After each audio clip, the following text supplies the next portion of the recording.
Srivastava sir, आपने तो awareness की बात कही, लोगों को जीरो एफआईआर की बात कही। इसके अलावा स्टूडेंट्स जो है तैयारियां करते हैं, उसको लेकर क्या कुछ कहीं आईएएस आईपीएस की बनने की तैयारी करते हैं लोग। इसके बाद कोई सब इंस्पेक्टर बनना चाहता है, कोई इंस्पेक्टर बनना चाहता है, कोई एसएचओ बनना चाहता है, कोई एसडीएम बनना चाहता है, कोई डीएम बनना चाहता है, उसको लेकर क्या क्या कुछ बताना चाहेंगे एजुकेशन के मामले में? आपने बहुत ही इंटरेस्टिंग क्वेश्चन हमसे पूछा है और चूँकि मैंने अपने विद्यार्थी जीवन में इस चीज़ को बहुत गहराई से महसूस किया हूँ, तो मैं इसके बारे में बहुत ही बेहतर बता सकता हूँ। देखिए, जैसा कि आप देखते हैं कि कंपटीशन किस तरह से बहुत टफ होते जा रहा है, क्योंकि हर साल जो है विद्यार्थियों की संख्या बहुत अधिक मात्रा में बढ़ते जाता है और हमारे यहाँ जो सरकारी नौकरी का वो सीट है, उसकी सीमाएं हैं, उसकी लिमिटेशन है।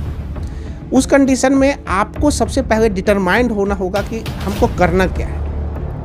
अगर जिस दिन आप डिटरमाइंड हो गए कि हमको करना क्या है और यही करना है, इसके सिवा कुछ नहीं करना है। आपकी जर्नी क्या रही?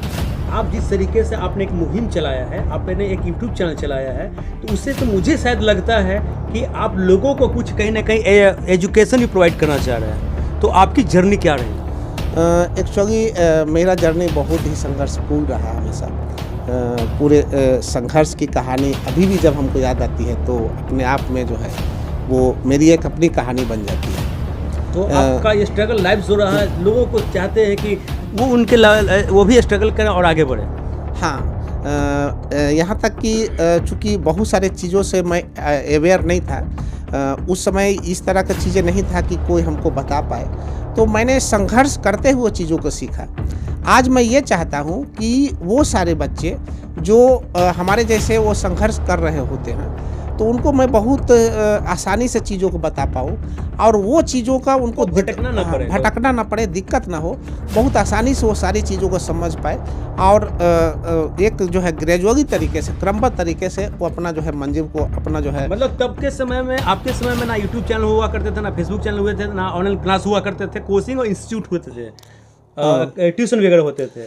हाँ, वो उस समय जो है सोशल मीडिया या मीडिया इस तरह से जो है हावी नहीं था। यहाँ तक कि जो है स्मार्टफोन भी हुआ नहीं करता था, तो इन्फॉर्मेशन इतने आसानी से आप प्राप्त नहीं कर सकते थे। आपको बुक के माध्यम से या जो आपके सीनियर्स हैं या तो आपके जो गुरुजन हैं, उन्हीं के माध्यम से आप कुछ प्रेरित हो सकते थे, कुछ इन्फॉर्मेशन कलेक्ट कर सकते थे। तो क्या आपके यूट्यूब चैनल पे स्टूडेंट्स लोग चाहे, अभ्यर्थी लोग चाहे, तो आप एजुकेशन प्राप्त कर सकते हैं ऑनलाइन? यस, इसमें कहीं कोई शक नहीं है, क्योंकि मेन फोकस मेरा यही है कि जो आम आदमी है और जो स्टूडेंट है उसको संविधान की जानकारी हो, उसको अपना जो है नियम कानून की जानकारी हो, और जो छात्र छात्राएं हैं उनको सारे मटेरियल्स प्राप्त हो, और उतने ही मटेरियल्स ही नहीं, वो मानसिक रूप से भी इतना मजबूत हो ताकि वो बहुत आसानी से सामने वाले को फेस कर सके और जो भी एग्ज़ाम वो देते हैं, जो भी परीक्षा की तो वो तैयारी करते हैं, तो बहुत आसानी से कर पाए। इसके लिए हम 2-3 बातें बहुत ही इम्पोर्टेंट कहना चाहूँगा। फर्स्ट चीज़ें तो ये कि उसमें एक डिटर्मिनेशन होना चाहिए कि मैं ये करना चाहूँगा और ये करूँगा, और दूसरी चीज़ है कि उसमें आपको इंटरेस्ट होनी चाहिए, पैशन और इंटरेस्ट दोनों होनी चाहिए। पैशन और इंटरेस्ट दोनों होनी चाहिए। अगर वो चीज़ें आप में आ गई तो हमको लग रहा है कि आप 70% जो है आप उसी समय जो है सक्सेस हो गए, सफलता आपने हासिल। आपकी कौन सी यूट्यूब चैनल है? अभी जो मेरा चैनल का नाम है वो है अवेयरनेस गाइड। उसमें कौन सा आप क्या है उसमें अवेयरनेस गाइड में? अवेयरनेस गाइड के माध्यम से मैं जो संवैधानिक मेरा इंडियन कॉन्स्टिट्यूशन है उसके बारे में जो है उसका विवरण, उसके बारे में मैं अभी बता रहा हूँ। साथ ही साथ जो नया CRPC IPC के जगह BNS वगैरह आ गया है, उसके बारे में बताता हूँ कि आप कैसे अवेयर हों ताकि आपको न थाना शोषित कर पाए, न पुलिस आपको शोषण कर पाए, और चीज़ें आप जान सकें ताकि जो है बहुत आसानी से कॉन्फिडेंस के साथ आप फेस कर सकें। कॉन्फिडेंस के साथ किसी को कह पाए कि सर नहीं, यहाँ ऐसे होगा। जैसे मैंने अभी जीरो एफआईआर की बातें की है कि आप जो है वहाँ अधिकारी को कह सके कि नहीं सर, आपका एफआईआर करना ड्यूटी है।